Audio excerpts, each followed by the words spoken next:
আপনাদের মাঝে একটা কুচিদার সেলোয়ার নিয়ে আসলাম।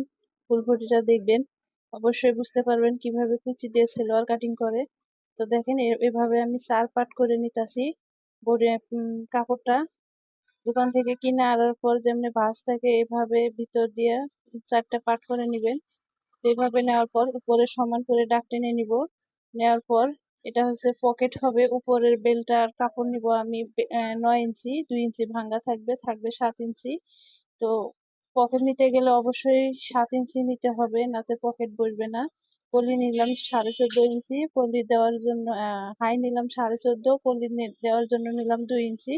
আর লম্বা হচ্ছে 38 ইঞ্চি। আর নিচে চওড়াটা হবে ভাঙাটা 20 ইঞ্চি, 1.5 ইঞ্চি ভাঙ্গা থাকবে। তো দেখেন আমি এভাবে মার করে নিলাম।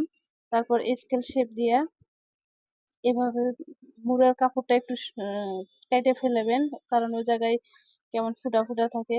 শেপ কাট দিয়ে এভাবে আমি শেপ দিয়ে নিলাম। তো দেখেন আমি এখন কাটিং করব।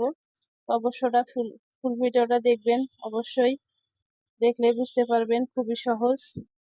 দেন এই জায়গায় আমি কলি লাগাবো, তাই চাকান দিয়ে নিলাম, এই জায়গাও নিলাম।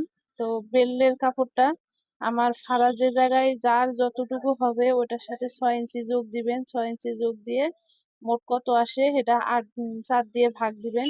ভাগ দিয়ে যা আসবে সেলাইয়ের জন্য 1/2 ইঞ্চি। আমি এই জায়গায় 12 ইঞ্চি নিলাম।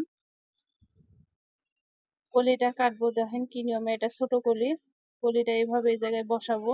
বসানোর পর বেলের কাপড়টা আমি 7 ইঞ্চি রাখছি, রাখার পর 14.5 ইঞ্চি 1 ইঞ্চি